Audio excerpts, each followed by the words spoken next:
God is Ben Carson's favorite subject. Brain surgery is a close second. Housing is somewhere further down the list. I was told that as a government leader, I really shouldn't talk about God. But I have to tell you, it's part of who I am, Carson said last month, in one of his first speeches as HUD secretary. Less than 2 months into the job, Carson still holds forth on God and neurosurgery, but his views on housing policy remain largely a mystery. While he's making good on a promised listening tour to learn about the $48 billion agency he now leads, he's done little public speaking about the urgent issue at hand: a lack of affordable housing. That's one reason why early excitement over his nomination has given way to bewilderment, and now frustration. Every policy job at the agency remains vacant, and advocates who thought Carson's celebrity would raise awareness of affordable housing have been disappointed. President Donald Trump doused any remaining hope when he said he would slash HUD funding by 13.2%. Carson told Politico that policy proposals are in the works.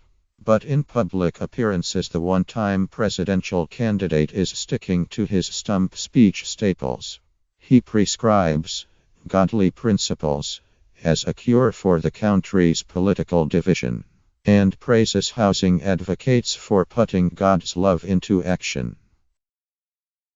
Speaking of God, which I love to do, quite frankly, he's a great guy, Carson said on March 28, drawing friendly laughter during a speech to the National Association of Hispanic Real Estate Professionals.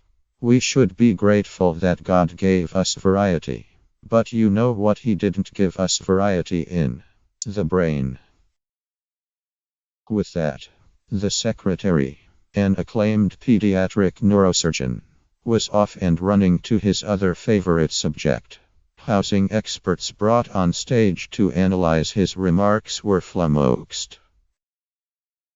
I was trying to take notes on what he was saying about housing, said Armando Falcon, chief executive at Falcon Capital Advisors, waving a piece of blank paper. I could have filled a page with neurosurgery notes. Faith groups are deeply embedded in the affordable housing firmament, which has greeted Carson's speeches as part motivational, part sermon and part lecture. The secretary offers no apologies. One of the most important parts of our Constitution is freedom of religion. There's a mistaken thinking that we're not supposed to talk about God, Carson told Politico. Godly principles and loving your fellow man and caring about your neighbor. There's nothing wrong with that. But lately, his up by the bootstraps message has been falling flat with anti-poverty audiences. It's a great story, but it's a dangerous message because not everybody can pull themselves up by their bootstraps, said Maria Foscarinis, executive director of the National Law Center on Homelessness and Poverty. Nobody does that, including Secretary Carson. He had a lot of support minus his mother, his family, his faith. He had a whole context of support.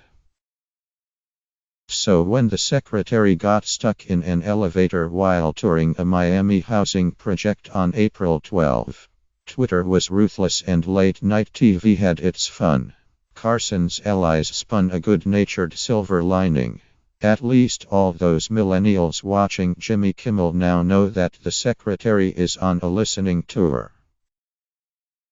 That tour, which will wrap up in early June, has inspired a clutch of anti-Trump protesters devoted to the HUD secretary.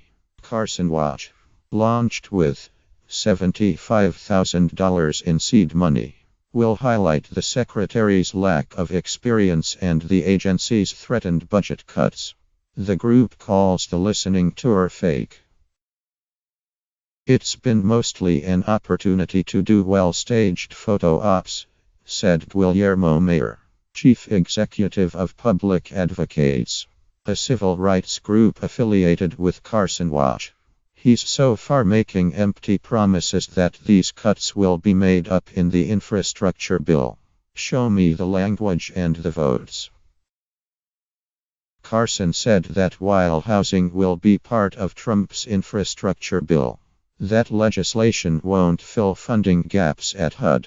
To meet the president's spending targets, the agency will find ways to cut waste and be more efficient, he said. As he learns his way around the HUD bureaucracy, Carson expects to start announcing policy plans in the next 90 days. High on his list of priorities is bringing new life to a program known as Section 3, which creates local jobs when agency money is spent on a project. It's been largely ignored because people say we don't have local people who know how to weld or have plumbing skills, Carson said in the interview. That is true. However, we do have a brain, which means we have the ability to think ahead. We know well more than a year ahead of time when we're going to start a major project. Why not go in and train people in that area at that time so they're ready? We're moving away from the concept of just housing people to the concept of developing people, Carson said. The housing community, a large unwieldy group that includes labor, civil rights, and faith-based activists as well as Wall Street firms, and state and local governments, has been meeting in Washington to coordinate a budget message and present a united front to Congress. The groups take Carson's assurances that nobody will be thrown out on the streets with strong skepticism.